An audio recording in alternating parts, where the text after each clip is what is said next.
بسم اللہ الرحمن الرحیم نحمده ونصلی ونسلم علی رسولہ الکریم اما بعد۔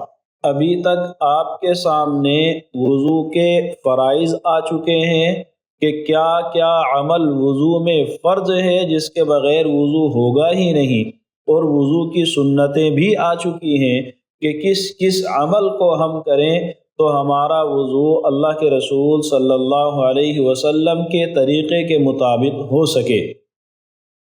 آج ہم بات کرتے ہیں کہ وضو کن چیزوں سے ٹوٹ جاتا ہے، یعنی ایسا کون کون سا عارض ہے، ایسی کون کون سی وجوہات اور اسباب ہیں کہ اگر وہ سامنے آئیں تو اب ہم باوضو نہیں رہیں گے جبکہ ہم نے ابھی وضو کیا تھا۔ تو ان چیزوں کو سمجھنے کے لیے بنیادی طور پر دو چیزیں، ایک ہمارے بدن سے نکلنے والی جو چیزیں ہیں وہ دو طریقے سے نکلتی ہیں۔ ایک نکلتی ہیں فطری راستے سے، انسان کے آگے اور پیچھے کے راستے سے کوئی بھی چیز جب نکلے گی تو اس چیز سے وضو ٹوٹ جاتا ہے۔ آگے سے نکلے، پیشاب انسان کا نکلتا ہے، پاخانہ نکلتا ہے، اسی طرح تیسری چیز اسی میں آتی ہے کہ ہوا خارج ہو جاتی ہے۔ یہ تین وہ چیزیں ہیں جن کی وجہ سے وضو ٹوٹ جاتا ہے۔ اب ان چیزوں کے نکلنے میں کوئی لمٹ نہیں ہے، ایک قطرہ نکل جانے سے بھی وضو ٹوٹ جاتا ہے۔ اسی طرح انسان کے آگے کے راستے سے ایک چیز نکلتی ہے، جب خواہش بھڑک جاتی ہے، جذبات تیز ہوتے ہیں تو ان تیز ہونے کے وقت میں ایک پانی نکلتا ہے جو عام پیشاب کے قطروں سے زیادہ گاڑھا ہے۔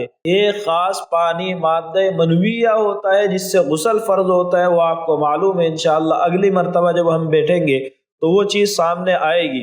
اس گاڑھے پانی سے کم اور پیشاب کے پانی سے کچھ گاڑھا چپچپا پانی رہتا ہے، اس پانی کو ہم کہتے ہیں مزی۔ اس پانی کے نکلنے سے وضو ٹوٹ جاتا ہے، جس کپڑے پر لگے گا اس کپڑے کے اتنے حصے کو دھلنا ضروری ہوگا۔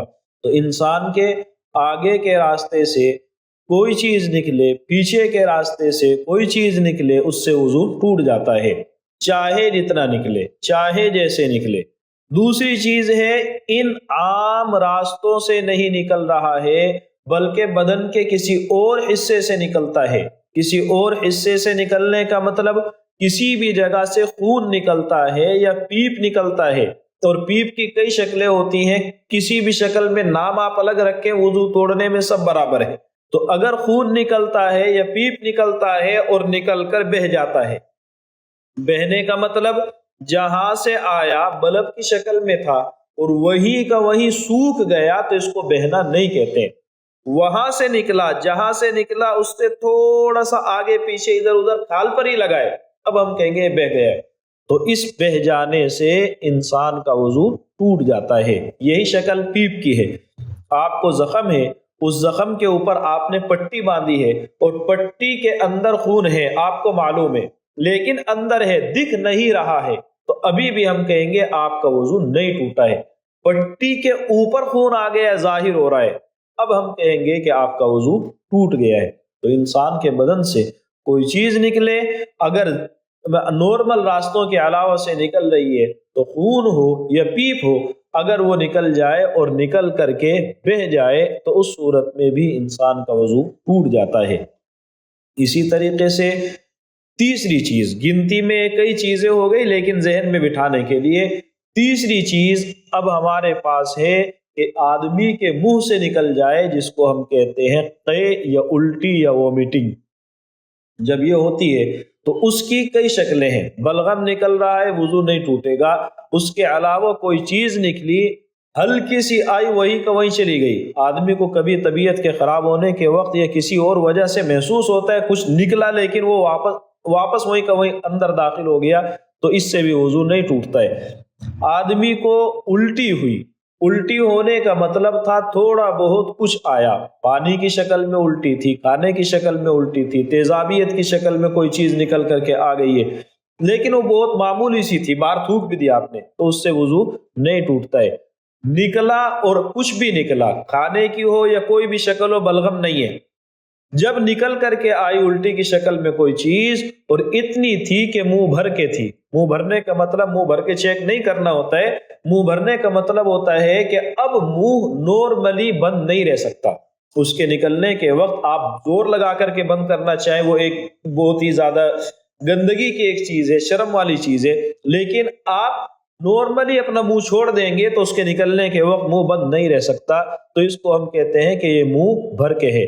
تو جب اتنی الٹی ایک ساتھ میں ہو جائے گی تو اب ہم کہیں گے کہ وضو ٹوٹ جائے گا۔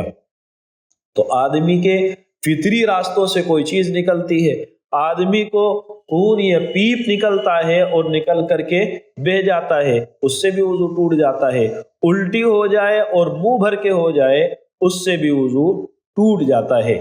اسی طرح انسان اگر سو جائے تو اس سے بھی وضو ٹوٹ جاتا ہے۔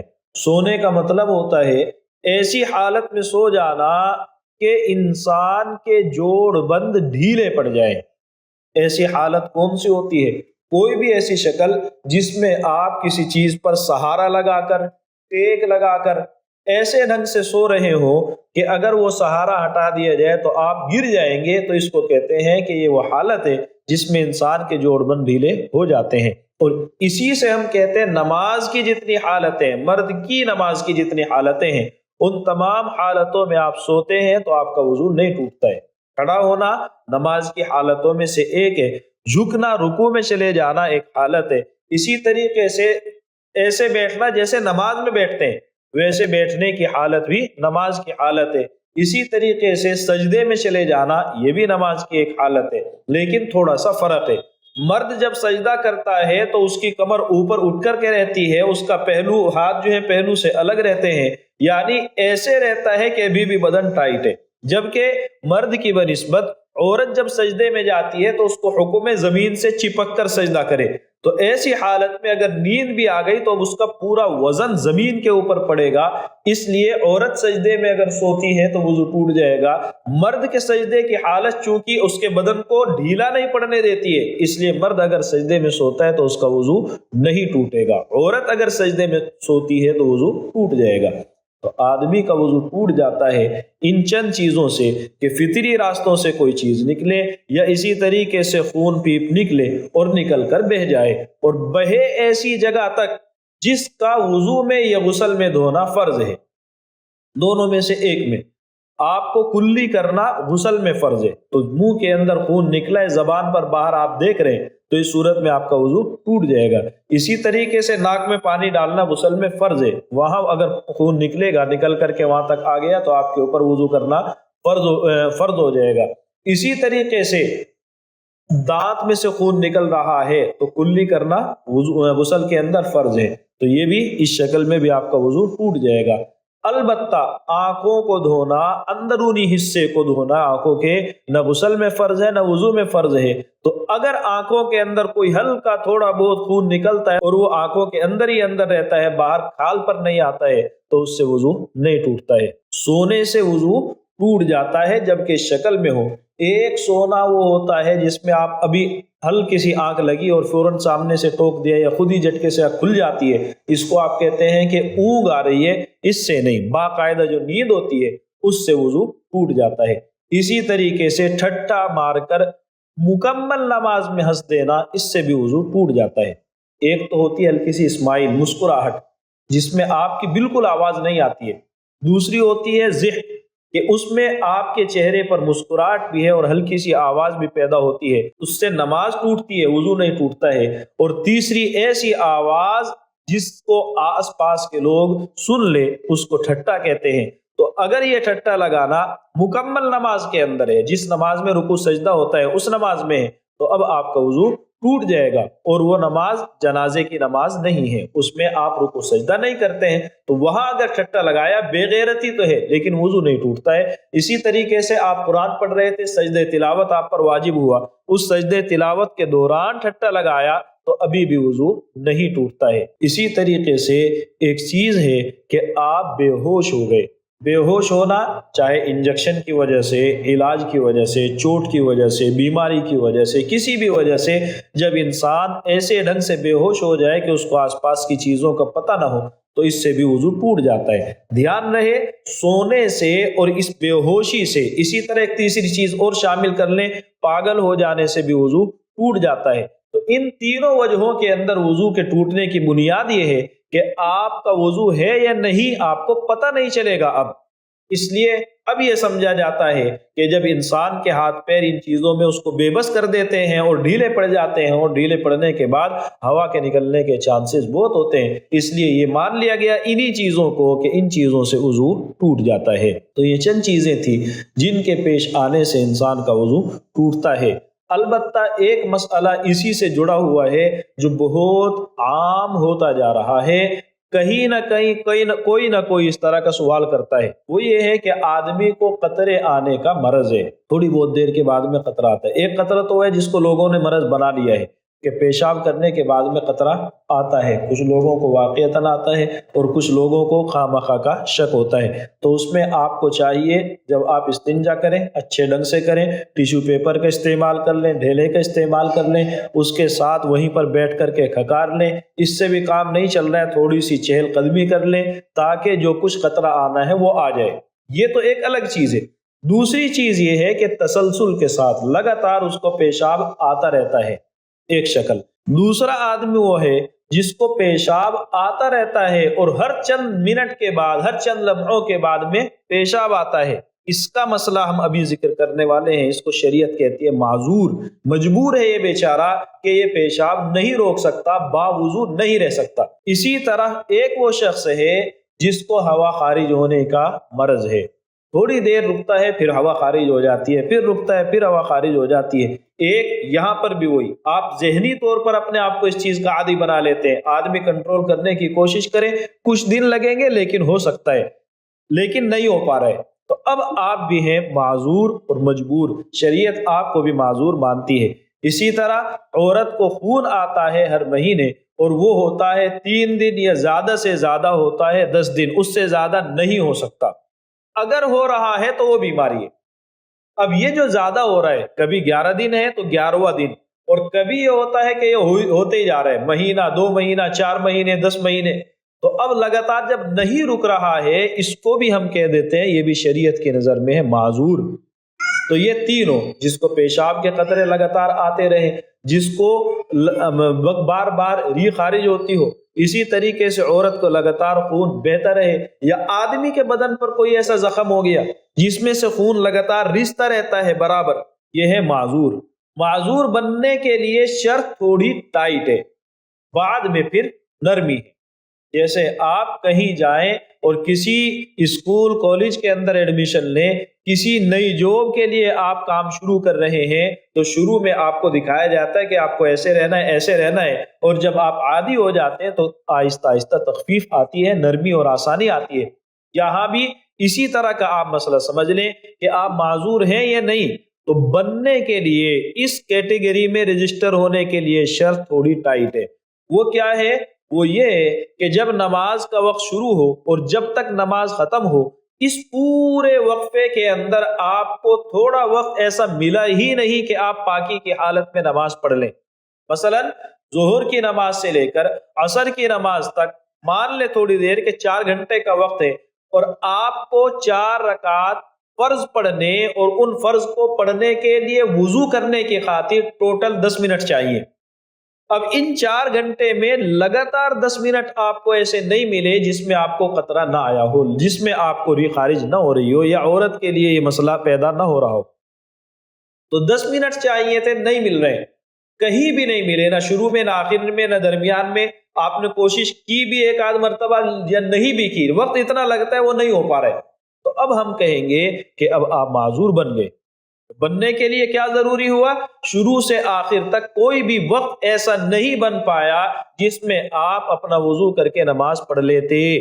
جب اتنا بھی نہیں بنا، اگر بن گئے تو اب آپ معذور نہیں ہیں، لیکن جب نہیں بنا تو اب آپ معذور ہو گئے۔ اب اگلے وقت میں ہم نہیں کہیں گے کہ پورا وقت گرنا چاہیے، بلکہ اگلے وقت میں یہ ہوگا کہ اب آپ کو ایک مرتبہ بھی اس وقت میں قطرہ آ گیا تو اب بھی آپ معذور ہیں، دوسرے وقت میں پھر ایک مرتبہ قطرہ آ گیا آپ معذور ہیں۔ اب معذوروں کی فہرست سے نکلیں گے کب؟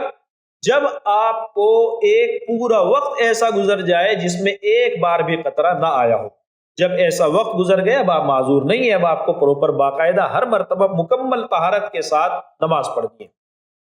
تو اب آپ کی سمجھ میں آیا کہ معذور وہ ہوتا ہے، بنتا ہے جس کے لیے ایک وقت پورا گر جائے اور پھر باقی رہتا ہے جب وقت کے اندر ایک آدھ مرتبہ وہ عذر پیش آ جائے، اور ختم ہوتا ہے اس کا عذر جب مکمل وقت ایک مرتبہ اس عذر کے بغیر گزر جائے۔ اب اس معذور کو کرنا کیا ہے؟ اس معذور کا حکم یہ ہے کہ جب نماز کا وقت شروع ہوتا ہے تو شروع ہونے کے بعد ایک مرتبہ وضو کرنا ہے۔ اس وضو کرنے سے اپنی جتنی فرض نمازیں اس کے ذمے دو چار وقت کی قضا ہو وہ بھی، دو چار 10 15 20 نفل نمازیں وہ پڑھنا چاہتے ہیں وہ بھی، جتنی نمازیں پڑھنا چاہے، تلاوت کرنا چاہے اپنے اس وضو سے کر سکتا ہے، جب تک یہ والی نماز کا وقت جس میں اس نے وضو کیا ہے یہ باقی ہے، جب تک اس کا وضو مانا جائے گا۔ ہاں اگر عذر تو ہے پیشاب کے آنے کا اور اب اس کو ری خارج ہو گئی تو اب وضو ٹوٹ جائے گا۔ عذر تو ہے ری خارج ہونے کا لیکن اس کو پیشاب آ گیا تو اب وضو ٹوٹ جائے گا۔ غرض یہ کہ جو عذر ہے جس بنا پر شریعت نے آپ کو مجبور مانا ہے اس کے علاوہ کوئی دوسری چیز پیش آئے گی تو اب آپ کا وضو ٹوٹے گا اور آپ کو دوبارہ سے وضو کرنا پڑے گا، لیکن اسی وجہ سے جس وجہ سے آپ کو معذور مانا گیا اس وجہ سے دوبارہ اب آپ کا وضو نہیں ٹوٹے گا۔ ہاں جب وقت پورا ہو جائے گا اب آپ کا وضو ٹوٹ جائے گا، اب آپ کو دوبارہ وضو کر کے نماز پڑھنی پڑے گی۔ یہ مسئلہ عام طور سے پیش آتا ہے۔ ایک مرتبہ اور ذہن میں بٹھا لیں، انسان کے فطری راستوں سے کوئی چیز نکلتی ہے اس سے وضو ٹوٹتا ہے، چاہے وہ ہوا کی شکل میں ہو، پیشاب پاخانے کی شکل میں ہو۔ اسی طریقے سے بدن کے کسی حصے سے کوئی گندگی نکلے اور نکل کر کے بہہ جائے اس سے بھی وضو ٹوٹ جاتا ہے، سونے سے وضو ٹوٹ جاتا ہے، بلغم کے علاوہ کوئی دوسری الٹی ہو جائے، منہ بھر کے ہو، اس سے بھی وضو ٹوٹ جاتا ہے۔